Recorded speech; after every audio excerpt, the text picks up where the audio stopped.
Très bien. On va pouvoir commencer du coup cette première de Panoramia, donc votre magazine d'actualité IA présenté par l'équipe de l'Idris et le soutien de Fiddle.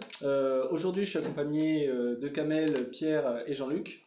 Et donc Panoramia, qu'est-ce que c'est? Eh ben, c'est des revues de papier donc, sur l'IA, le deep learning, des tests, des démos, du retour de veille technologique qu'on peut faire nous au sein de l'Idris.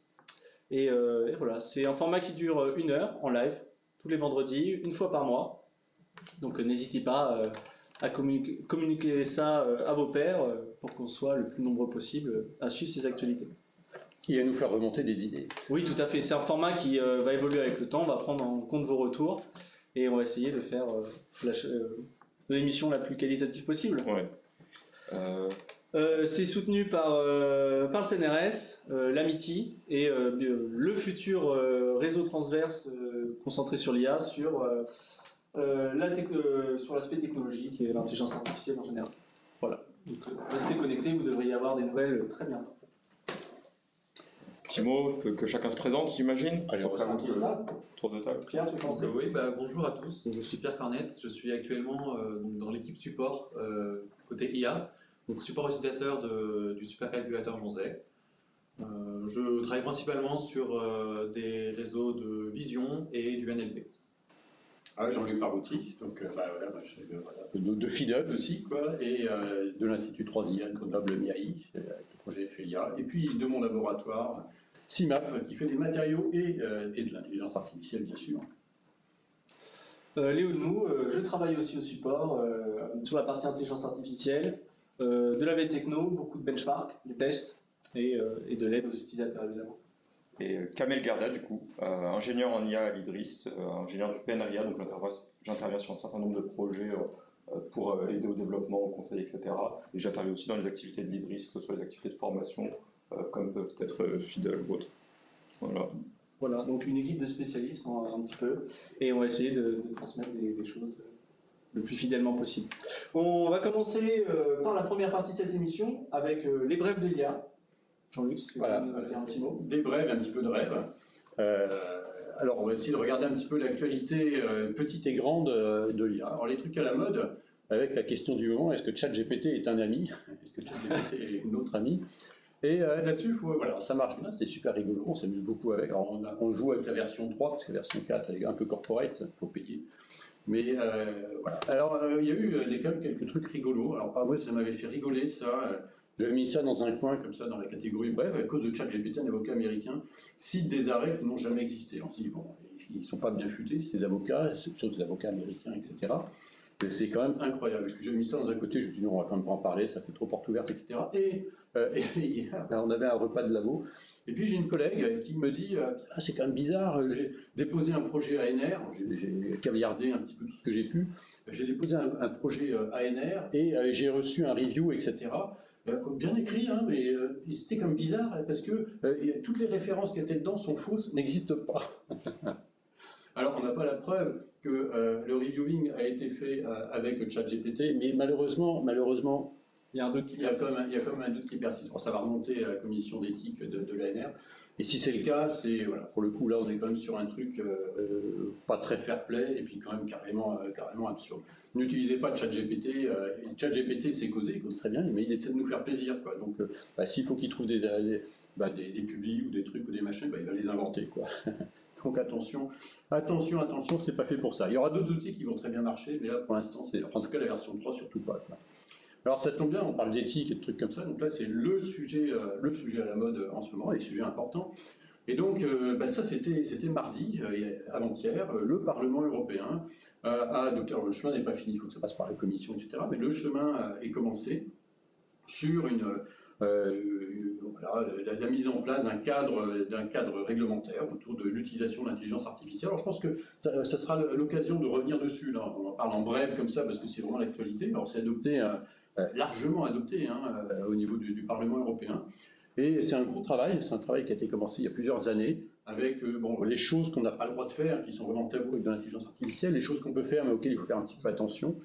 médecine, etc. On s'en doute bien, et puis des choses qui ont besoin d'être encadrées un peu moins fort.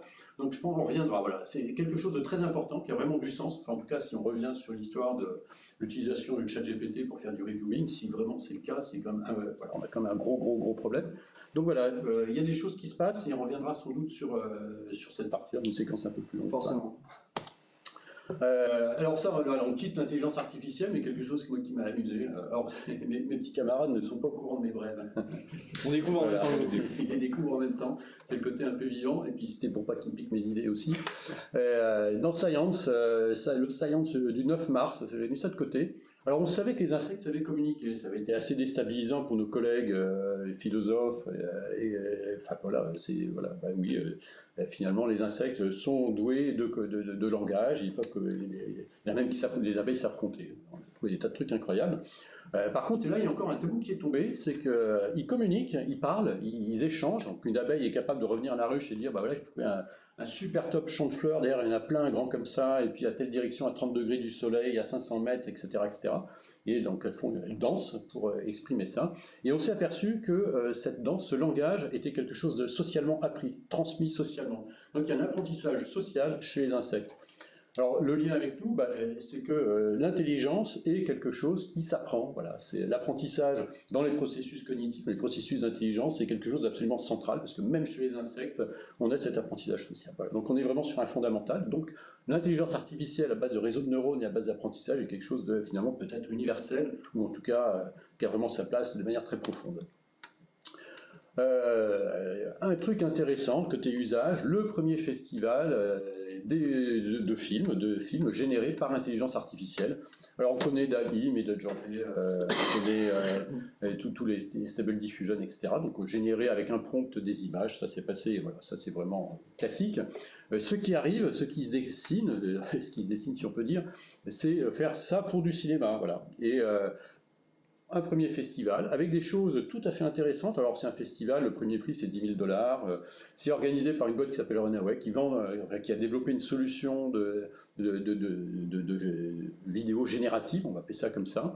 Et honnêtement, il y a des choses qui sont très sympas. Alors il y a des créatifs derrière. Hein. Là, on est vraiment sur des choses faites par des créatifs, donc c'est jamais qu'un outil de plus.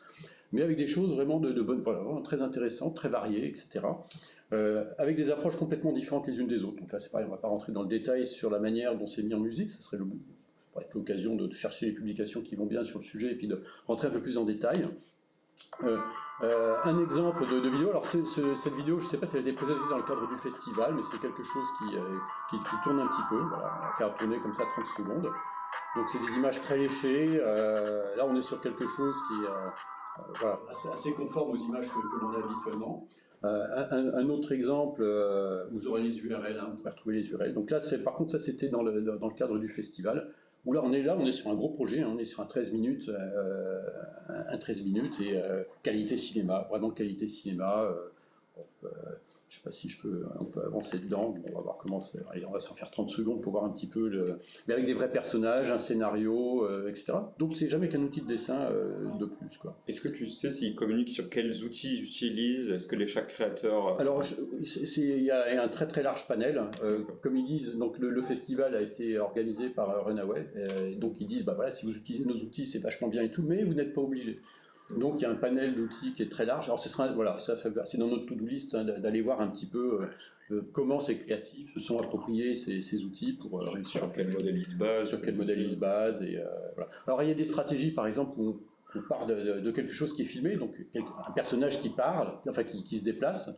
Donc ça peut être la structure d'un corps qui se déplace par motion capture par exemple ou avec une vidéo qui est réhabillée ensuite par de l'intelligence artificielle ou du génératif pur. Quoi. Le bateau qu'on a vu tout à l'heure c'est du génératif pur et là c'est peut-être fait par de la motion capture ou des choses comme ça. Mais bon voilà, c'est pas ridicule, c'est pas du travail, c'est pas que des trucs de geeks qui dessinent des trucs de manga comme les clichés pour le faire penser. On a vraiment du beau boulot. Quoi.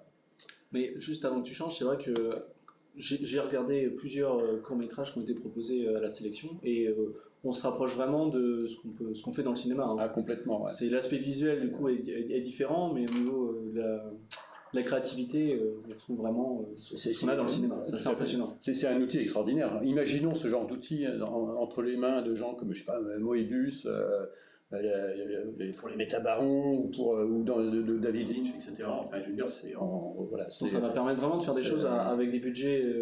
Sur le court métrage, souvent c'est des problèmes. Il y a une contrainte de budget qui est importante et ça c'est vraiment des solutions. Donc voilà, gageons que ça va faire exploser la créativité, ça va changer des métiers, voilà, comme Photoshop, hein, comme la palette graphique, tous ces trucs-là. Mais il y a des images qui sont chouettes et dans la main de créatif, ça peut être sympa, quoi. Pas mal. Et je vois que le prochain sujet... Tu l'avais repéré. Je l'avais repéré aussi, je voulais en parler. Voilà, c'est pour ça que je voulais faire des brèves au début, pour ne pas faire piquer mes sujets. Alors, publication 8 juin, donc là, c'est tout récent par les collègues de Meta. Meta, alors, qui signalons-le, et c'est très important, autant ChatGPT avec OpenAI garde tout en perso, publie très mal, communique très peu sur à la fois les données qu'ils utilisent, la distribution des modèles, etc. Du côté de chez Meta, là on est sur de la science ouverte. Le modèle, donc publié le 8 juin, le modèle est disponible chez Hugging Face, dont on peut citer la contribution essentielle. Et donc là c'est un modèle de musique générative, quoi, voilà. Alors c'est pas le premier, mais là, on commence à avoir quelque chose qui devient vraiment très très très sympa. Je vais les tester, c'est assez bluffant. Surtout en le guidant, parce qu'on a la possibilité de lui donner à la fois une entrée texte, mais aussi de lui donner une entrée audio. Très très très beau travail, quoi, voilà. Alors si on clique, on peut arriver sur la page, une page de démo. Voilà, donc on a un prompt, donc on prompte ce que l'on veut. Alors là, je veux une musique, voilà, un reggae avec une guitare solo, etc. Et on a un reggae avec une guitare solo. Non, c'est vrai que c'est assez impressionnant. Et ce que tu disais, où on part donc ça, c'est une page de démo, qui est, voilà, vous retrouverez toute l'URL, où on peut récupérer le modèle, on peut récupérer le musique gène. Même pour ceux qui ne peuvent pas le faire tourner sur leur machine locale, il y a des démos disponibles en ligne sur Collab et sur le site de GameFace. Voilà, tout à fait. Donc ça c'est super pour aller jouer un petit peu avec. Et c'est super boulot ouvert, quoi. Là, il y a la pub, il y a le code, enfin, il y a tout, quoi. Et donc là, l'idée, voilà, on part d'un morceau de musique. Alors, je vais prendre celui-là au hasard. Donc, on le connaît, celui-là, l'éternel boléro de Ravel, quand on pense que Ravel avait fait ça pour se marrer. Et c'est un des morceaux qui a rapporté le plus à la SACEM.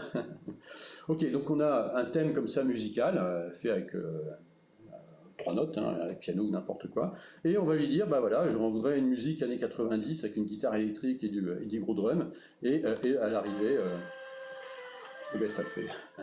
Alors, je me demande juste, je me permets une petite interruption, ouais. C'est audible correctement pour les spectateurs? Est-ce que vous avez le son et de la musique? Est-ce que la musique est arrivée jusqu'à vous? Parce que je pense à un point technique où il y a peut-être un problème de captation par rapport à la voix. Est-ce que dites-nous si vous avez entendu la musique ou pas dans le chat? Oui, donc c'est parfait. Voilà. Donc super projet, là vraiment. Les mecs ils sont pas mauvais, quoi. C'est un très très beau projet qui ouvre des perspectives vraiment très très intéressantes. Parce que on est sur des. Je reviens là. On est sur des outils créatifs en fait. Moi qui suis incapable d'aligner 3 notes, et pourtant j'ai essayé toutes les prothèses. J'ai essayé les séquenceurs, le push 2, le machin, le truc, et bon, j'ai pas l'oreille musicale et j'ai pas le sens du rythme, voilà. Par contre, exprimer ce que je veux avec un clavier, ça peut-être que je vais y arriver, donc voilà, pour les handicapés comme moi, je pense que c'est quelque chose qui est intéressant. Voilà, et un modèle qui est disponible, donc ça, voilà, ça demande quand même ce travail de... Il y avait un papier dans Science, le dernier Science, je crois, c'est un article qui a été repris dans un article du Monde, sur la difficulté qu'on a entre... la césure qu'il y a entre le monde, les grosses entreprises et puis le monde académique, et puis des grosses entreprises comme OpenAI qui ont tendance à se refermer, et donc voilà, c'est un des grosses inconnus sur les contributions ouvertes. Merci à Meta de jouer le jeu. Voilà, pour terminer, les annonces d'hier, donc là c'est de l'actualité plus que voilà. Où on parlait justement du soutien du monde académique, de l'IA, et voilà. Donc il y a eu des grosses annonces sur à Vivatech sur des contributions publiques en soutien au développement d'intelligence artificielle, donc notamment sur Janzé, qui va pouvoir bénéficier d'une extension. Donc rappelons que Janzé est accessible, disponible pour le monde académique, mais aussi pour les entreprises. Voilà, donc la seule condition, c'est de contribuer à la recherche ouverte. Voilà. Donc on est vraiment sur le modèle vertueux par excellence, et on va avoir des ressources pour pouvoir développer ça, continuer à développer ça. Petit bémol peut-être sur on va dire, un petit doute sur le bien fondé de la régulation dans le domaine de l'IA, qui peut être vu comme un frein au développement d'intelligence artificielle, on va dire qu'en toute rigueur, l'un ne devrait pas empêcher l'autre, et voilà, science sans conscience n'est que ruine de l'âme, comme disait l'autre. Voilà, et ben c'était les petites brèves, je ne sais pas trop manger de temps et piquer tous les sujets. On est plus ou moins dans Juste les un temps. seul. Le deuxième, on le sentait venir, c'était normal. Ah ouais. C'est arrivé il n'y a pas longtemps, mais on l'a vite repéré. Non, très intéressant. Mais sûrement qu'on reprendra des sujets en détail, notamment la régulation. Oui, ça voilà, il y a des... On en reparlera plus tard. Il y a des questions Est-ce que la régie peut nous Je veux transmettre des savoir si questions du chat? on a des gens qui nous aident aussi, on les remercie d'ailleurs. Ok. Alors du coup, on avait une remarque de Jean-Michel qui nous disait que le problème des références était vrai avec ChatGPT 3.5, il a essentiellement disparu avec ChatGPT 4. Tout à fait. Alors ça, pareil, hein, là, on aura l'occasion de faire un papier là-dessus, je pense, avec les modèles hybrides. Ça, je Tout pense à fait. que- Même voilà. hors ChatGPT, Voilà. on voit des choses qui apparaissent avec des connectivités avec Internet notamment, et du résumé, qui permet Voilà. de générer à la fois des réponses sympathiques, bien écrites, bien construites, mais avec des informations factuelles. Voilà, tout à fait. Donc là, encore une fois, c'était un coup de griffe sur ChatGPT 3, qu'il ne faut certainement pas utiliser dans ce contexte-là. Mais il y a d'autres outils qui sont, qui s'appuient sur des modèles hybrides, qui s'appuient sur des bases de connaissances fiables, qui sont capables de citer des sources et qui là sont vraiment super intéressants. On reviendra là-dessus aussi, ça c'est clair. Très bien. Et on avait une deuxième question de Catherine. Du coup, question un peu anxiogène, les concept artistes vont-ils disparaître? Qu'est-ce que vous entendez par concept artiste? Moi, personnellement, Ouais, alors si c'est les idées des artistes, justement, un artiste, il a des idées, et après, autrefois, on prenait un stylo, à l'époque de Walt Disney, il y a des gens qui étaient enfermés dans des pièces pour dessiner les cartoons à la main, etc. À l'époque de Doisneau, alors Doisneau, c'est intéressant, il a fait des photos fabuleuses, etc. Mais le baiser de l'hôtel de ville, c'est des comédiens, quand même. Donc, la mise en scène, il n'avait pas un prompt, mais il avait des comédiens qui guidaient pour faire les photos, et on avait l'impression que c'était des photos vivantes, etc. Non, c'était des comédiens, et ça fait partie du jeu, c'est comme ça. Et il avait des tireurs attitrés qui étaient enfermés dans le labo photo pour faire les tirages, donc avec le style de Doisneau. Donc c'était son tireur qui avait le style et qui toute la journée faisait du tirage, qui était un tireur hors pair et qui était capable de faire des super photos comme ça. Ok, après on est passé à Photoshop où le photographe a la possibilité de tirer ses faire des photos, retouches, etc. de faire ses retouches comme il le souhaite. Ok, mais pareil, avec Photoshop, on fait la même chose qu'on fait avec Dali ou ces trucs-là. Simplement, Oui, c'est un peu c'est plus une cher. évolution de l'outil. C'est une évolution de l'outil. on a une précision, donc Ouais. 2 personnes dans le chat qui nous disent donc concept artistes, les dessinateurs, ceux qui créent des mondes et des environnements graphiques. Pour moi, du coup, ils ont un outil de plus pour les aider à concevoir. Tout à fait. Et avec une patte graphique, enfin une ou des pattes graphiques d'ailleurs, c'est ça qui est Ouais. intéressant, différent, enfin c'est un outil de plus supplémentaire C'est- qui enfin, peut accélérer la production, Ouais. améliorer entre guillemets la performance et productivité de ces personnes-là aussi, de la même manière que l'ordinateur et l'informatique a aidé au développement de l'animation. C'est Tout à fait, je pense que c'est la créativité de guider, enfin le guidage fait par l'humain va rester, mais ça va être la réalisation qui forcément va être impactée par l'outil. On creuse plus des trous à la pelle, on utilise une pelleteuse parce que c'est plus simple, Ouais. ça nécessite moins de personnes. Donc effectivement, tous les artistes qui avant dessinaient à la main vont devoir exprimer leur créativité avec les nouveaux outils qui sont quand même plus efficaces. Et en même temps, je pense qu'on continuera de voir des œuvres créées complètement sans ces IA, tout Il y simplement a de la parce place que pour c'est tout le une monde. patte graphique encore différente, c'est une œuvre artistique différente. Aujourd'hui, on valorise pas du tout une œuvre numérique de la même manière qu'une œuvre faite à la main ou au pinceau. La photo argentique typiquement. Hein. Ouais. La photo argentique, le vinyle ont encore leur place. Mais imaginons un Jodorowsky à qui on donne un outil comme ça. C'est là pour le coup le Dune de Jodorowsky, on aurait pu l'avoir, quoi, sans doute. Donc c'est un outil de plus et qui ouvre des portes. Après, effectivement, à chaque fois que ce soit l'appel mécanique qui arrive ou que ce soit le traitement texte qui arrive par rapport à la dactylographie classique ou la machine à calculer par rapport à ceux qui faisaient les bouquins, les tables de logarithmes, où on avait des trucs épais comme ça, il y a une transition qui peut être douloureuse. Après, c'est toute l'intelligence humaine à avoir au niveau de la société, c'est d'être capable d'intégrer ces évolutions de manière à ce que personne ne reste sur le carreau, quoi. Et après, c'est des outils qui ont leur place. Ça forme une parfaite transition pour notre seconde partie de cette émission avec notre première revue de papier. Et je vais commencer avec le papier Annie to Annie Generation via Composable Diffusion. Qui nous en parle aujourd'hui, ça va être Il faut que tu changes, tu fusionnes les écrans partage d'écran. Faut que je fusionne les écrans. ou que tu mettes sur l'autre. Alors dites-moi. Mais en unifié. Nous sommes en direct. Hein. Oui, on ne triche pas. Il faut que tu... Mirror. Ah oui, Mirror.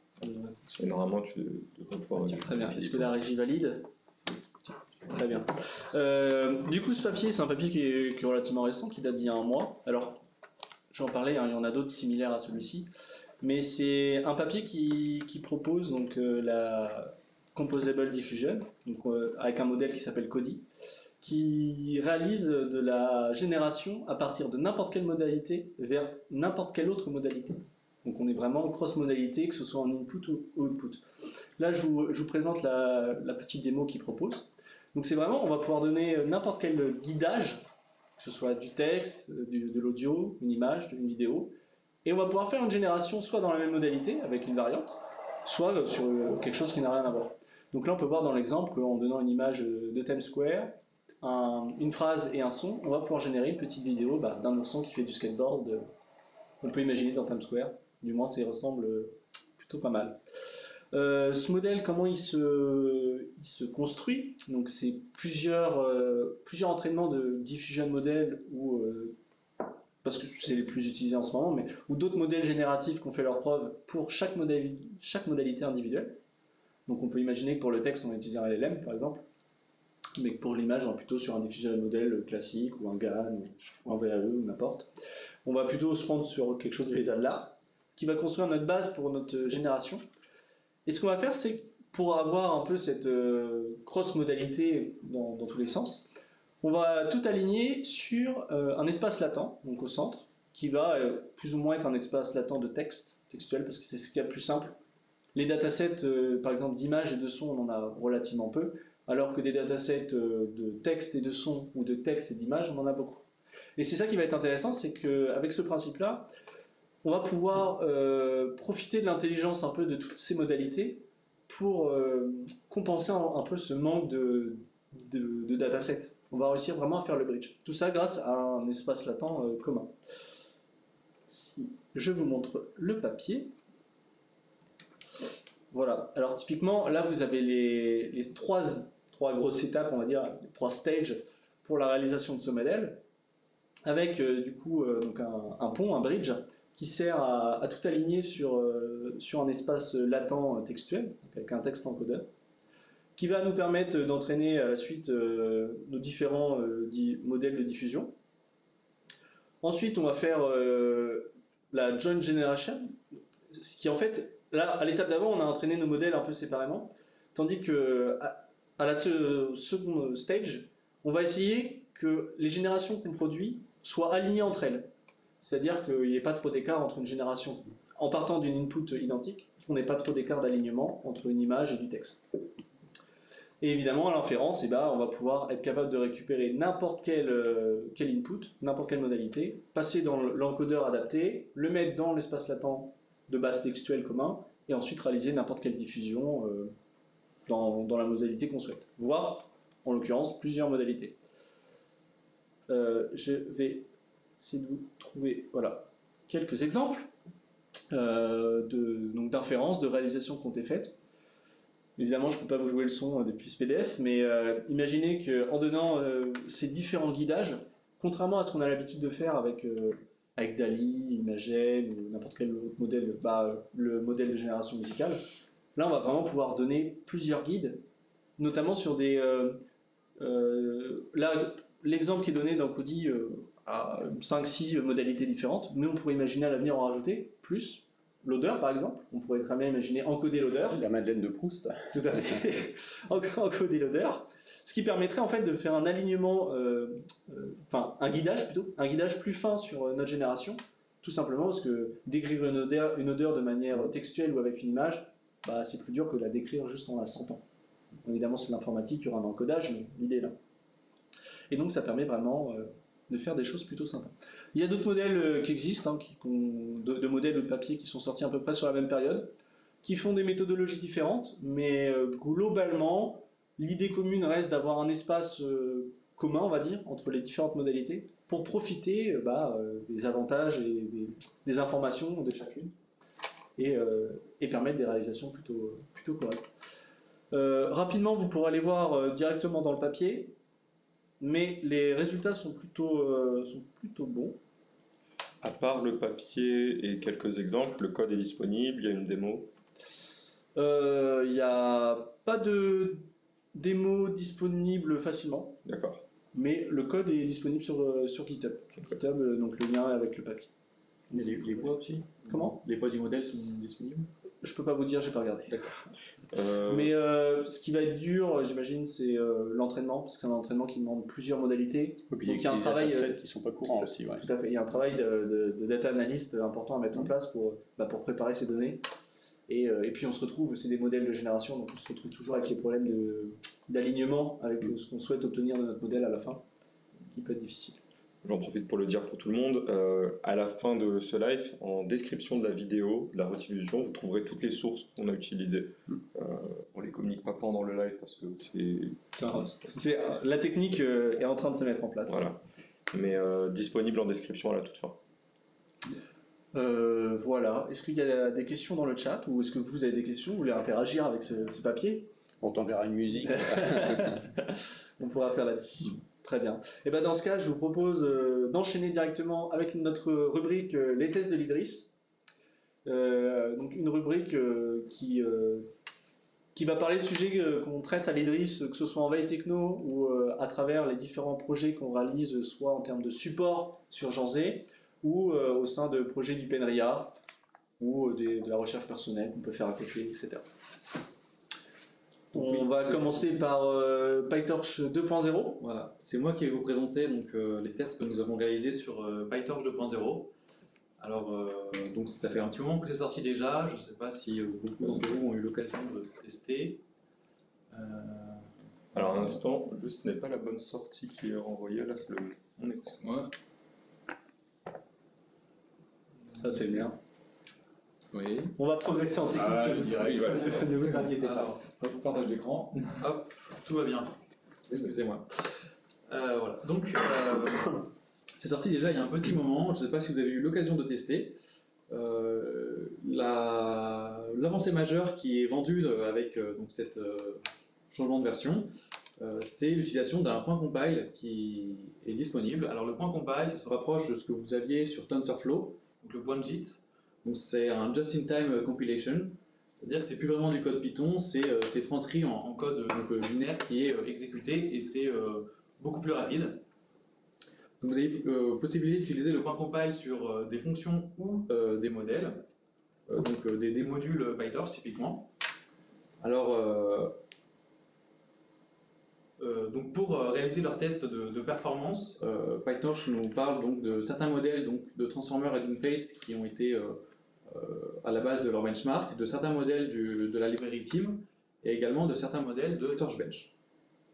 Donc les résultats qu'ils obtiennent sont assez probants, c'est-à-dire qu'on a minimum plus 38% sur Team, plus 76% sur Torchbench, c'est vraiment énorme, et plus 52% sur Hugging Face.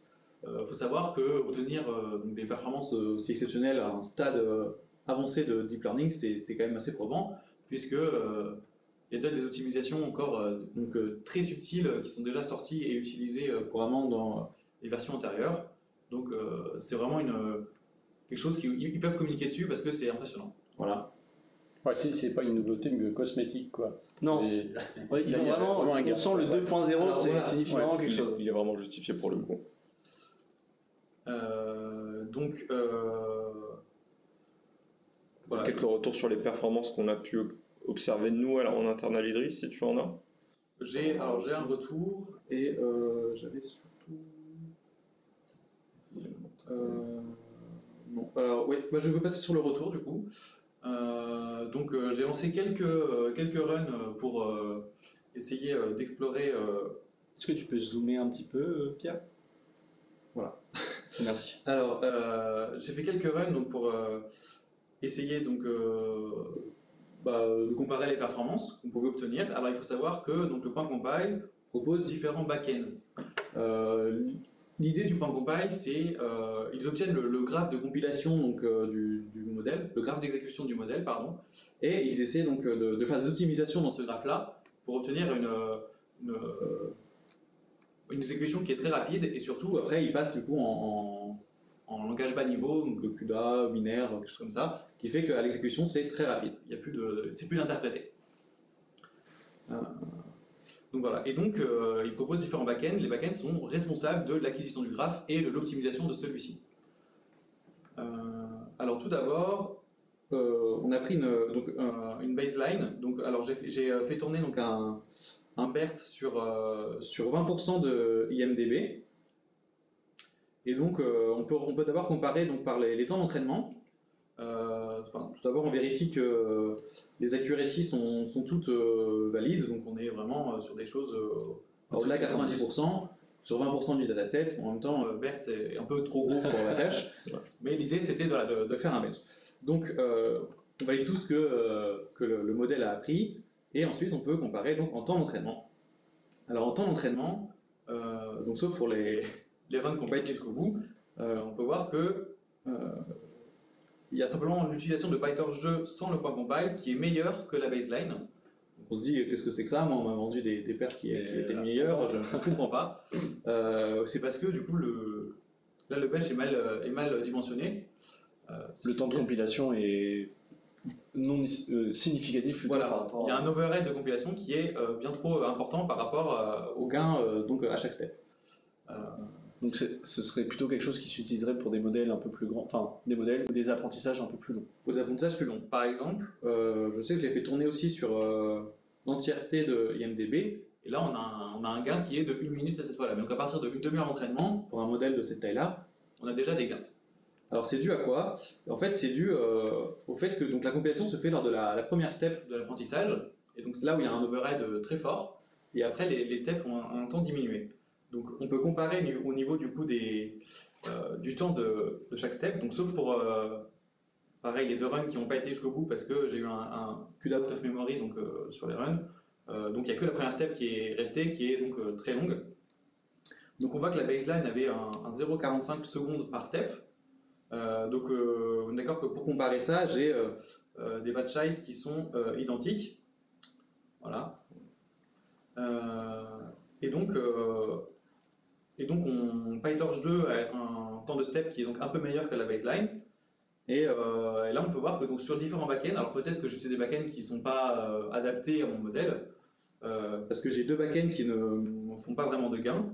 Par contre, quand j'utilise Inductor, donc c'est celui qui est utilisé par défaut, je diminue par 20 mon temps de step, avec le même batch size. Donc c'est quelque chose qui est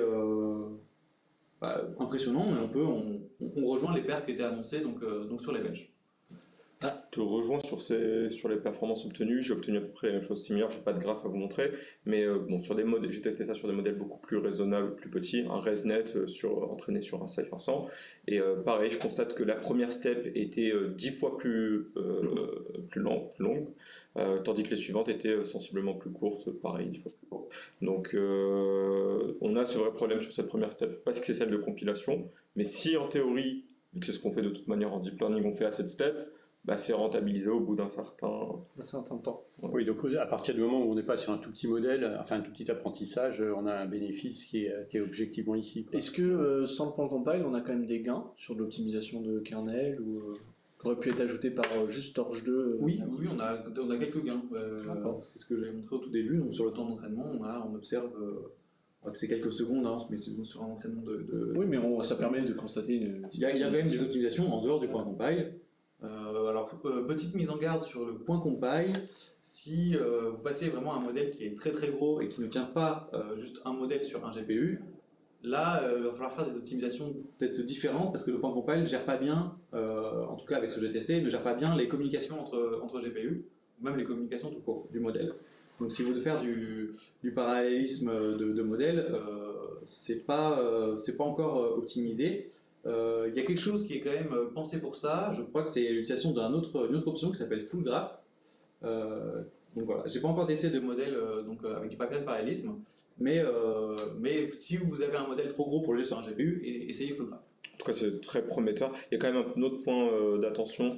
Tous les modèles ne passent pas, tous les types de layers ne passent pas encore dans la compilation, les layers adaptatifs, etc. Ça ne passe Il y a encore pas. des défauts, effectivement. Mais je sais qu'ils y travaillent, ils l'ont communiqué, ils ont dit qu'ils en avaient conscience et je pense que ça devrait arriver sans trop tarder. Très bien. Est-ce qu'on a... Petite question. Oui.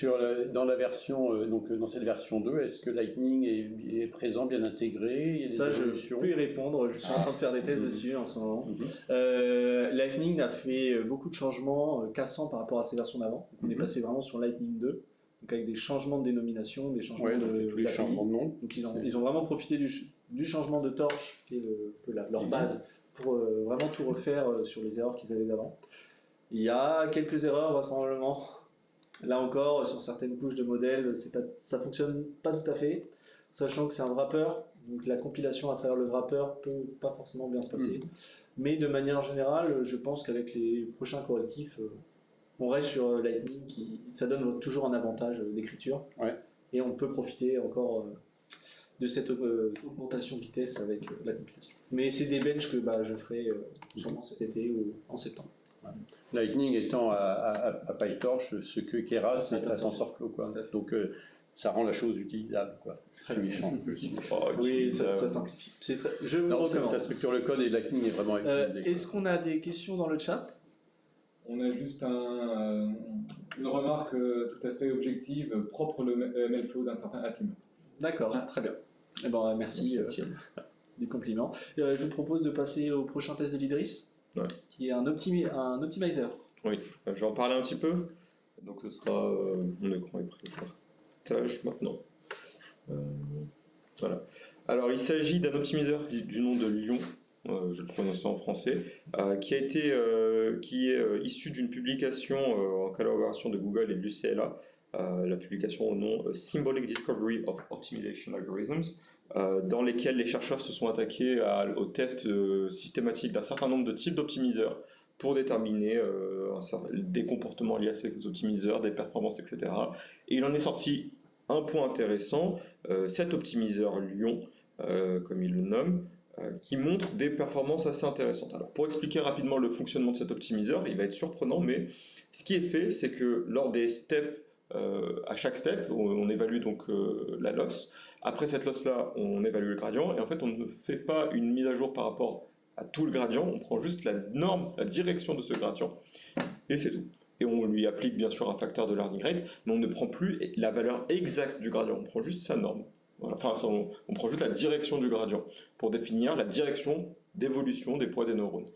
Et ça veut dire, ça a pour conséquence de rendre le learning rate très influent. C'est lui qui détermine la taille des pas directement, qui vont être faits lors de l'entraînement à chaque instant. Et il constate avec une approche aussi simple que ça des gains, en tout cas c'est ce qu'ils annoncent, une accélération initiale, y compris face à des optimiseurs tout récents, enfin état de l'art comme AdamW, donc un speed-up initial. Il constate aussi des meilleures performances en généralisation sur des grands batch size.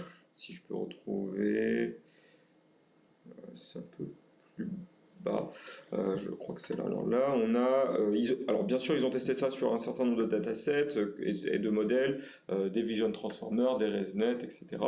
Et dans tous les cas, ils sont assez confiants, ils annoncent systématiquement ces gains de performance et cette accélération initiale, d'autant plus qu'en fait, même en coût calculatoire, c'est un peu plus léger en vrai.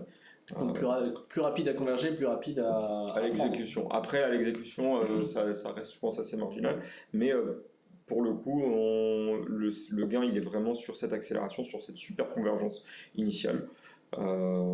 Ça, c'est le modèle Lyon. On a testé le modèle en interne à l'Idris. Je peux vous montrer des graphes. Pareil, hein, on a fait des tests dans le cadre de formation et de nos activités. On voit ici où on a confronté l'entraînement d'un ResNet sur ImageNet. Non, là c'était sur CIFAR. C'était sur CIFAR. Ici, c'est avec un petit batch size, enfin petit, 256, mais par rapport à ce qu'on pourrait atteindre vis-à-vis des GPU qu'on utilise et de ce qu'on peut faire, ça reste relativement petit. Et on constate en effet cette superbe accélération de Lyon au début, comparé à tous ces autres optimiseurs, que ce soit AdamW, que ce soit FusedLamp, SGD comme à son habitude, très chaotique, mais qui arrive toujours à dépasser tous les autres optimiseurs après un certain temps. C'est un comportement qu'on est plus surpris de voir, mais voilà, un comportement très intéressant pour Lyon, d'autant plus pour, je pense, un certain nombre de chercheurs qui n'ont pas besoin d'aller chercher ce pouillème de performance supplémentaire. Peut-être que l'objectif, c'est juste un certain critère prédéfini, et une fois atteint, on peut arrêter l'entraînement là. Donc c'est ce que pourrait permettre ce type d'optimiseur. On n'a pas retrouvé, en tout cas dans mes tests, et je crois que toi non plus, les annonces de meilleures performances en généralisation sur des larges batchs. De manière générale, on n'a pas réussi à réentraîner, dans nos tests relativement limités, mais réentraîner facilement des modèles avec des tailles de batch beaucoup plus larges, alors qu'ils prétendent être plus efficaces avec des tailles de batch plus larges. Mais ça reste quand même un optimiseur qu'on a trouvé intéressant, qui pourrait qui mérite, je pense, plus d'expérimentation et de tests. Ça mérite plus d'expérimentation. À côté de ça, si vous passez un peu de temps sur Paper with Code, vous verrez que sur beaucoup de benchmarks, il apparaît en tout petit. Souvent, il est à la première place. Il est utilisé, alors accompagné d'un modèle état de l'art, forcément, mais c'est un optimiseur qui est plutôt mieux utilisé sur les top 1. Oui, puis s'il y a une convergence très rapide, ça veut dire qu'il permet d'économiser beaucoup de ressources. En fait. Ouais. Voilà. Si on ne cherche pas le pouillème de performance... Si on ne cherche pas, on a un facteur combien, 10 à peu près sur les... C'est l'ordre de grandeur. Là, typiquement, à la 5e époque, bon là c'est pas un 10, mais on atteint un bon 95% des performances finales de la 30e époque. Donc là c'est un facteur 6. Donc on peut dire qu'il permet de diviser par X la quantité de ressources que l'on va utiliser pour un apprentissage. Très clairement. Recherche d'hyperparamètres, on peut penser que ça peut être une bonne idée de partir avec ça. Il y a juste peut-être, donc il y a des petites difficultés où on connaît, les chercheurs dans la publication donnent des indices sur qu'est-ce qu'il faut mettre comme learning rate par rapport aux précédents optimiseurs qu'on utilisait, etc. Donc ils ont déjà des débuts de manière d'utiliser cet optimiseur. Je pense que c'est encore en cours d'appropriation par toutes les équipes de recherche, mais un optimiseur à peut-être tester lors de vos expérimentations, de vos recherches. On avait des idées, on les tentera sûrement pendant l'été, mais peut-être l'idée de combiner ça avec un autre optimiseur et d'avoir un optimiseur comme Lyon au tout début pour faire la convergence initiale, un optimiseur comme SGD pour faire la convergence fine dont on a besoin à la fin. Un petit affinement, effectivement. Voilà. Donc, en tout cas, ça prouve qu'il y a encore de la recherche et des résultats positifs sur les optimiseurs qui sont... La plupart du temps, on prend un SGD ou un DAM, pas forcément de recherche là-dessus. Très bien. Label vert. L'optimiseur label vert.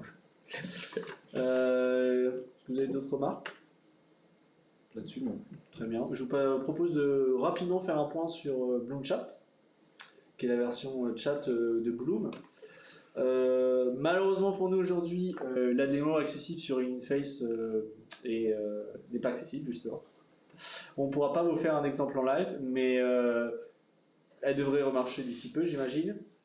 C'est une bonne occasion de voir ce que peut faire un modèle fine-tuné avec de l'instruct, avec du chatbot, voir ce que ça peut faire. Ça va pas de ChatGPT, hein. Je ne sais pas si vous avez l'occasion d'essayer. Un petit mot sur Bloom. Sur Bloom, Bloom Chat, etc.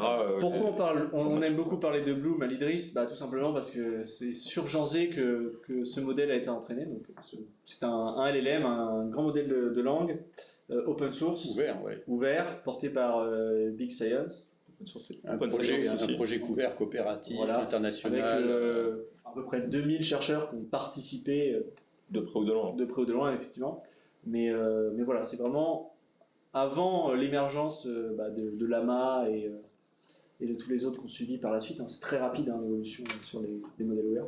Oui, puis inclusif, c'est-à-dire que là on n'est pas, voilà. Là on sait, c'est un modèle, on sait comment il a été construit, voilà. etc. Oui, puis qui est ouvert culturellement sur. Voilà, on ne retrouve pas les quatre langues habituelles, le français, l'anglais, etc. Là, on est sur une coopération internationale avec des Indiens, enfin vraiment très, très. Ouais. Donc Bloom, c'est vraiment le modèle de fondation, le modèle de langue. Brut de pomme, il n'est pas forcément très user-friendly, on va dire. Pour la recherche, il est très bien, mais pour un utilisateur lambda, c'est plus compliqué. Et donc, du coup, il y a des fine-tuning, donc des apprentissages qui ont permis de l'affiner et de le rendre particulièrement utilisable. Et on vient à Bloom Chat, qui est la version de chatbot, et qui est plutôt... Pour de ce que j'ai testé, on voit la différence. On voit vraiment la différence entre un Bloom qui n'est pas fait pour, même un Instruct, une version qui est un peu plus évoluée. Là, on retrouve vraiment le comportement de chatbot. Je confirme, hein, pour moi il y a eu donc Bloom, on a vu des approches comme BloomZ, qui sont des modèles instruct qui remplissent très bien certaines tâches, mais ne sont pas forcément particulièrement adaptés à la discussion naturelle avec un humain. Là, BloomChat, c'est très efficace. La plateforme Hugging Face, c'est régulièrement la démo qui est mise en place a régulièrement des petits soucis. C'est pas la première fois, mais les poids sont disponibles et sont utilisables comme de la même manière que ça l'était avec Bloom. J'ai une démo qui tourne, pas tout de suite, mais qui est capable de tourner sur Jean Z, parce qu'effectivement, on reste dans l'idée de quelque chose d'ouvert, accessible à tout le monde. Donc on peut télécharger les poids, faire une petite interface chez soi et avoir ce modèle. Bon, évidemment, c'est un gros modèle, hein, ça demande beaucoup de GPU. Mais... Cette démo potentiellement à rajouter sur le module Bloom, j'imagine. Sûrement que c'est une démo qui finira par être accessible à nos utilisateurs facilement. On peut saluer le travail de Hugging Face qui nous propose des milliers, des centaines de modèles. Sur leur hub, effectivement, ils ont vraiment fait un travail incroyable. C'est sur les LLM, les transformers. Le Music Gen qu'on voyait tout à l'heure. Tout à fait, qui tourne dessus. Là, en l'occurrence, c'est ce modèle-là, et la démo, elle est proposée par Samba Nova, qui est du coup une entreprise. Ça fait partie des entreprises qui n'ont pas forcément la grande affiche sur l'IA en ce moment, mais qui proposent du coup des nouveaux accélérateurs, donc des RDU. J'ai plus l'acronyme en tête. Reprogrammable. Data Unit, ça doit être. Ouais. Donc qui diffèrent des GPU et qui proposent à la manière d'autres de nouvelles façons de faire de l'inférence et de l'entraînement. Et qui du coup développent autant le hardware que le software avec ces modèles. Reconfigurable Data Flow Unit. Merci. On a une question de Jacques JB qui demande si ces formes de chat sont qualifiables pour la génération de code informatique. Donc, ce qu'on peut dire dessus, c'est qu'il peut essayer StarCoder, qui est un modèle développé donc, à la suite de Big Science. Je ne sais pas si c'est par les mêmes personnes. Ou si c'est tout à fait, mais ça reste dans le même environnement. Voilà, et avec une démo qui est aussi disponible sur le site de Hugging Face sous le nom de StarChat. Voilà. Et je l'ai testé et pour les tests que j'ai fait, je trouve ça très intéressant. Bien sûr, il ne faut pas demander un code, une application complète, mais une fonction avec des particularités demandées ou des choses comme ça, ça marche très très bien. Donc voilà. Et du coup, tu trouves un gain de temps à passer peut-être Effectivement. Ouais. Par exemple, si je dois définir une classe dataset en PyTorch, il me l'a fait très rapidement et même avec des subtilités sur où sont les labels, si c'est dans le nom du fichier ou dans le nom du dossier, des choses comme ça. Il gère très bien tout ça. Tu parlais de StarChat, il y a aussi StarCoder dans sa version native qui est à peu près similaire. Et il n'y a pas longtemps, alors je ne l'ai pas sous la main, mais il y a une version bêta, pas test, mais bêta au-dessus, une version successive qui est apparue il n'y a vraiment pas très longtemps.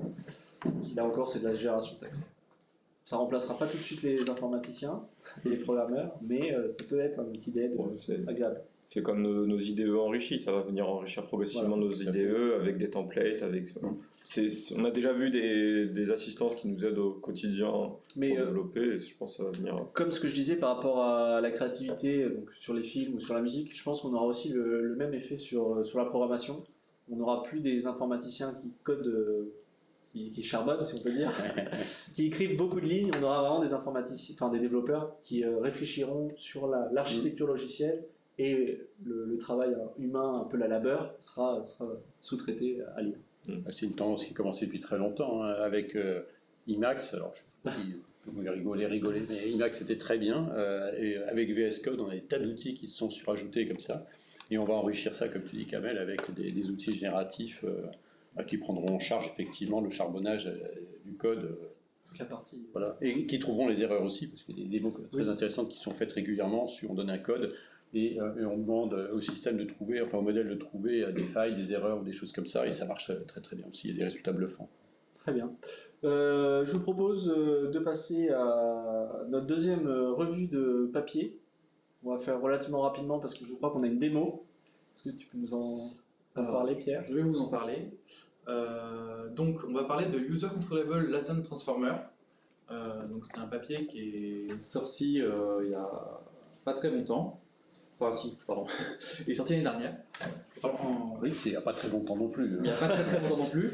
Ce qui est intéressant avec ce papier-là, c'est donc en fait, plutôt que de manipuler des images pour l'édition d'images classiques, on va en fait manipuler les images à travers l'espace latent. Et c'est cet espace latent qu'on va donner donc, à un GAN qui va nous générer une image correspondant à cet espace latent-là. Donc c'est-à-dire que la démo nous propose une interface pour modifier les images avec une souris où on peut prendre une partie de l'image et la déplacer. On pourrait imaginer d'autres applications du type un curseur pour par exemple changer l'âge d'une personne ou des choses comme ça. Quelque chose qui fait sens dans l'espace latent et qui peut être intéressant à contrôler, ne serait-ce que pour la création artistique. C'est-à-dire que notre chat que l'on voit en haut à gauche par exemple, on l'attrape dans l'espace latent et on se déplace légèrement de manière à trouver une autre posture, un autre âge du chat ou des choses comme ça. Effectivement, c'est ça. Là, c'est ce qui est décrit dans le papier. Alors, vous pouvez voir qu'il parle de points d'accroche. Malheureusement, dans la démonstration, on n'a pas la possibilité de définir des points d'accroche, mais on verra quand même, c'est quelque chose d'assez bluffant. En termes de techno, donc ce qu'il y a derrière, c'est assez compliqué. Donc ça, c'est simplement pour l'inférence. Donc on démarre simplement. Donc en fait, on prend une banque d'espace latent pour la démonstration et on propose une image.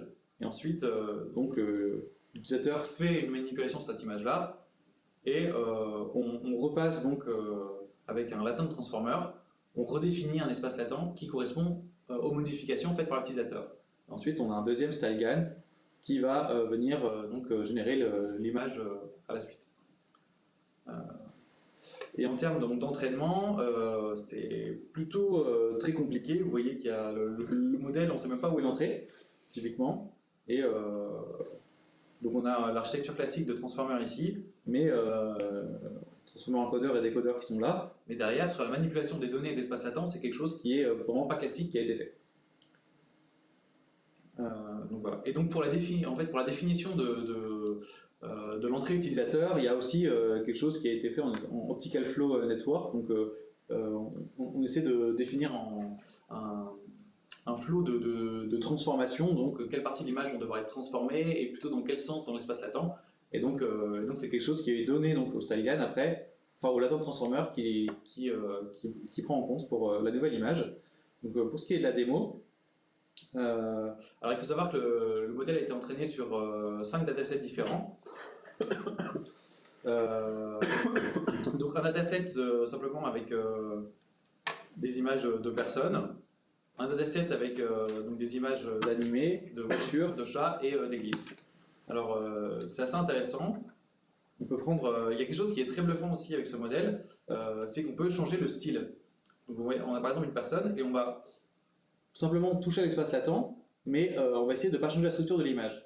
Donc par exemple, si je demande de changer le style, voilà, on a une autre personne qui ressemble beaucoup à la première, mais qui a changé de style.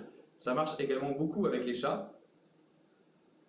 On peut voir, on a un chat où il y a des images un peu bizarres, mais Oui, ça reste un GAN Voilà. de la génération, on n'a pas... voilà. Par exemple, on a un chat qui ressemble plutôt à un chat, et si on veut changer son style, et ben on peut voir qu'on garde vraiment toutes les structures principales de l'image sont conservées, on change vraiment que le style, quoi. Ça, c'est impressionnant. Voilà. Et pareil sur le déplacement, on peut donc avec la souris, on peut prendre une partie de l'image qu'on va venir déplacer et le chat va changer de position. Vous voyez que j'ai pris le chat sous la tête et la tête est passée à droite. Donc c'est quelque chose qui est aussi pas mal intéressant. Je vais essayer d'obtenir un chat debout. Voilà. Je pense que ce sera tout pour la démo. On vous enverra le lien. C'est ultra rapide en plus. C'est très rapide effectivement. Parce qu'on joue avec l'espace latent et après c'est donc un GAN qui décolle l'espace latent, donc c'est très rapide. Il y a pas de... C'est pas un diffusion model où il y a des itérations dessus, c'est en un coup on a l'image. Voilà. Donc on vous enverra le lien également de la démonstration et du papier, vous pourrez jouer avec autant que vous voulez. L'avantage on a vu une publication qui était similaire mais encore plus on a encore plus l'effet waouh. Le problème étant que il n'y avait ni le code disponible, ni J'en parle juste après. Mais voilà. Je l'avais repéré aussi. Voilà. Mais l'avantage de ce truc-là, c'est que le code, la démo sont disponibles, les poids sont disponibles, vous pouvez vraiment faire la même chose chez vous et même rentraîner sur un dataset différent. Voilà. Très bien. Est-ce qu'on a Merci, des ouais. questions dans le chat? Très bien, merci Pierre. Je vous propose, d'avant de conclure cette première de Panoramia, de faire un petit Paperstorm. Ouais. Kamel. Donc pour expliquer un peu Paperstorm, vu que c'est la première, donc on passe juste très rapidement par quelques papiers. On voit les noms, on voit rapidement ce qu'ils font. L'objectif, c'est de vous guider vers des papiers qu'on a trouvés intéressants parce qu'ils abordent un concept mathématique, parce qu'ils ont des performances intéressantes, etc. Donc on commence sans plus attendre avec Align Your Latents, qui est en lien avec le papier qui a été présenté qu'a présenté Pierre juste avant, parce qu'on reste sur cette idée de travailler dans l'espace latent et de se servir de cet espace latent pour générer du contenu qui est cohérent. Et là, c'est une publication qui a été proposée par NVIDIA dans le cadre du CVPR, qui est Ce samedi. Ouais, ce samedi. Ce samedi. Ouais. Donc une conférence en computer vision. Je dirais la conférence même. C'est la plus grande. C'est l'une des conférences majeures de manière générale en IA dans l'année. Et NVIDIA qui a été très productif cette année, qui propose tout plein de papiers, dont celui-ci. Pas de code disponible, pas de démo, juste des exemples de génération. Donc en fait c'est des vidéos et en travaillant dans l'espace latent pour s'assurer que les images successives qui sont générées soient proches les unes des autres, on arrive à obtenir une cohérence forte dans la séquence vidéo et à obtenir des vidéos qui sont assez bluffantes. Ici on a des exemples, ce que je peux mettre. Allez. Donc là, c'est des courtes vidéos, mais est-ce que quelque chose, voilà, on parle un peu plus de mouvement. Il boite un peu, mais sinon. Et je pense que les plus bluffantes, alors là, clairement, ça marche très bien. Sur la route, c'était très bluffant. Avec la notion de véhicule, du différentiel de vitesse qui est respecté. Là, on parle d'une image, en fait, et on se déplace dans l'espace latent. Alors, comment on guide la génération d'images, en fait? La génération, elle est guidée par un texte. D'accord, oui, donc on a un texte initial, et enfin, c'est ce qu'on a vu dans le festival. C'est-à-dire qu'on fait de la vidéo. J'imagine en plus simple, parce que dans le festival, ils ont dû raligner les images entre elles, pour garder une certaine cohérence temporelle. Là, ça a l'air d'être beaucoup plus rapide. En tout cas, c'est effectivement léché et propre. Deuxième papier, toujours de NVIDIA, Neuralangelo. Un modèle qui permet de prendre des entrées vidéo, une entrée vidéo, et de générer une modélisation 3D. Ce qui est intéressant, c'est qu'ils ont une approche hiérarchique qui permet d'avoir une conservation des détails fins. Ça marche super bien. Et ils obtiennent des performances efficaces parce qu'ils ont des petits tricks, on va dire, mathématiques, où pour faire des calculs de gradients, ils passent par des gradients numériques qui accélèrent un certain nombre de calculs dans la reconstruction. Ils obtiennent des performances qui sont vraiment bluffantes. On a une vidéo,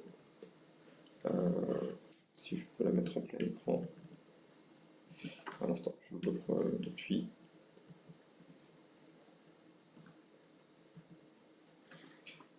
Et donc en fait, il s'agit de filmer. On filme, on prend en photo les scènes qu'on veut et le modèle permet de générer la modélisation 3D avec toutes les normales, etc. qu'il faut pour ensuite utiliser ce modèle dans le logiciel qu'on souhaite. On peut y voir des applications pratiques, que ce soit pour très clairement scanner les villes, pour du design, ouais, tout à fait. Alors, la question, moi j'ai vu ça, c'est absolument bluffant, parce que dans les matériaux, effectivement, on a un petit film de quelques images, quelques plans, et c'est capable de refabriquer le truc en 3D, ça fait friser les moustaches. Mais la question que je me pose, c'est est-ce qu'il n'a pas une connaissance? Par exemple, là on voit un bâtiment, donc il fait le tour du bâtiment, et un bout de plan d'un bâtiment, et puis il est capable de refabriquer ça en 3D, mais c'est aussi parce qu'il sait ce que c'est qu'un bâtiment, il a un apprentissage qui lui fait connaître les objets. Donc, certainement, je pense. Voilà, ce qui fait que si on fait une transposition dans un contexte scientifique, ça peut être compliqué parce qu'il n'a pas forcément la connaissance de l'objet qu'on observe. Je pense qu'il faudra un réentraînement. Donc, il faudra un réentraînement complémentaire. Mais en tout cas, le résultat est absolument bluffant. On est allé voir ce papier. Un autre papier, Chain of Thought, j'ai trouvé qu'il est intéressant parce qu'il apporte la notion de raisonnement. Et on parle beaucoup d'LLM ces derniers temps. On parle beaucoup de des performances qu'on obtient, mais je trouve que là, c'est un papier qui permet de montrer comment on peut se servir d'un LLM pour guider les résultats. C'est un papier qui parle aussi de prompting, d'ingénierie, de prompt engineering. Finalement, je trouve qu'il résume pas mal de choses qu'on peut faire avec les LLM. Donc, si vous voulez vous lancer dans l'usage des LLM, comprendre un peu comment les utiliser, comment guider un modèle pour vous générer la réponse que vous souhaitez, c'est pas mal du tout. Je vais aller très vite parce qu'on arrive sur la fin de la session. Un modèle qui permet de faire de la compression audio, qui se base sur un VQGAN, pareil, très impressionnant. Le code n'est pas disponible, mais il montre des exemples de... Alors, attends, j'ai peut-être une bêtise pour le code, il a peut-être été mis à disposition récemment. En tout cas, il y a des exemples de compression audio. Bon, ça serait pas très intéressant de montrer juste l'audio et de faire quasiment le même, mais c'est assez bluffant. Ce qui est intéressant dans cette approche de compression, c'est qu'il y a deux losses qui sont utilisées, une losse donc, de reconstruction, mais il y a aussi une losse perspective qui prend en compte ce qu'on accorde nous comme importance à la reconstruction, à la compression audio. Et typiquement, il y a des exemples où je suis allé les écouter. On sent très bien que le modèle, malgré tout, arrive à conserver toutes les informations importantes, arrive à conserver les bruits, mais on sent que c'est les bruits qui sont les principaux éléments qui sont compressés, qui sont perdus. C'est une approche très intéressante, même le modèle qui utilise... ça, c'est une des choses que je trouve intéressante avec tous les modèles qu'on a vus aujourd'hui. C'est des modèles qui utilisent plusieurs blocs les uns après les autres, qui se servent de la force d'un encodeur, puis d'un transformer pour faire de la représentation un peu plus globale, etc. Voilà, un modèle qui, pour moi, est intéressant et montre à la fois un intérêt pratique réel, parce qu'aujourd'hui compresser l'information avec les besoins de communication qu'on a, c'est vraiment primordial, et en même temps qui est intéressant d'un point de vue, on va dire, théorique. Et c'est une équipe de où, ça? Alors, je peux... un instant... Bon, on regardera le papier. Mais c'est intéressant sur la compression, c'était plus à la mode il y a quelques années, avec l'IA, parce que finalement l'intelligence c'est réussir à compresser de l'information. Et donc il y a des concours, un peu à la marge, où concours de compression, où les objectifs finalement c'est de réduire un certain volume d'informations avec la version compressée, mais aussi la taille de l'engine qui permet de faire la compression et la décompression. Ouais. Et donc les LLM servent justement, ils arrivent à compresser cette information. Là en l'occurrence c'est sur du texte, donc c'est de la compression sans perte qu'on souhaite avoir. Donc c'est vraiment réduire au maximum le nombre de bits utilisés. Sur de l'audio on peut se permettre de perdre quelques fréquences. Ouais, mais en gardant le ressenti, c'est une équipe, donc ça a été fait par des gens de chez Descript Inc. Je suis allé voir à l'instant, c'est des gens qui font des outils de podcasting, etc. Des gens qui ont des besoins professionnels et qui, je pense, tentent d'y répondre par eux-mêmes. Ils ont l'expertise. Ils ont l'expertise de qu'est-ce qui importe pour les gens en termes d'audio, et ça c'est vrai, parce que s'ils font du podcast et de la vidéo, ils ont des retours, ils ont sûrement la possibilité d'avoir des retours de par les gens qui consomment ces contenus. En tout cas, les exemples qui sont montrés sont assez bluffants. Voilà. Très bien. Je pense qu'on peut conclure cette première séance de Panoramia. Est-ce que vous voulez dire un mot? Conclure. Merci à toutes et à tous d'avoir été présents, et puis bravo pour ce projet, pour cette proposition. Faites la publicité autour. Exactement, parlez-en avec tous les gens que vous croisez. Je rappelle que c'est une émission du coup mensuelle, ça dure 1 heure, ce sera le vendredi. On n'a pas encore de date pour la prochaine, mais on communiquera ça rapidement. On était parti sur le 21 a priori. Donc le 21 juillet, et ce sera à 10h, ça c'est sûr et certain. Voilà. On parlera de sujets différents avec toujours la thématique autour de l'IA et la découverte des papiers les plus récents et potentiellement les plus intéressants pour tout. Ouais, n'hésitez pas à nous faire des retours si vous voyez des choses de votre côté. Mettez des commentaires, abonnez-vous. Alors, oui, une petite publicité sur la fin pour les formations à venir. On a donc, à l'IDRIS, et avec Jean-Luc Parouti, on travaille sur un certain nombre de formations. On a une formation qui s'appelle DLOJZ, Deep Learning Optimisé sur Jean Z, dont une session est à la fin de ce mois, ainsi qu'avec une autre session en octobre. J'ai plus les chiffres exacts, vous les trouverez sur le site de l'IDRIS, idris.fr. Dans la section, il y a une section en bas à droite sur les formations. DLOJZ, il y a aussi une formation IPDL, Introduction pratique au Deep Learning, qui sera en octobre aussi, fin octobre là, pour le coup. Et bien sûr, la reprise de Fiddle à la rentrée prochaine. Novembre. On va réfléchir. Voilà. On va définir la date. Mais donc voilà, si vous avez envie de vous inscrire à une formation en présentiel sur 4 jours maintenant, Le DLOJZ est sur 4 jours. où on voit de l'optimisation de code, ou alors sur une formation où on voit une introduction pratique au deep learning avec tous les aspects théoriques qu'il faut, etc. On a des sessions disponibles. Elles sont gratuites pour un certain nombre de personnes, c'est important de préciser. Si vous êtes chercheur au CNRS par exemple, elles sont gratuites. Donc ça peut être intéressant pour vous, pour vos collègues, etc. Et sinon, on vous invite à suivre les moyens de communication qu'a l'IDRIS, qu'a Fiddle aussi, et tout ça pour avoir toutes les dernières informations.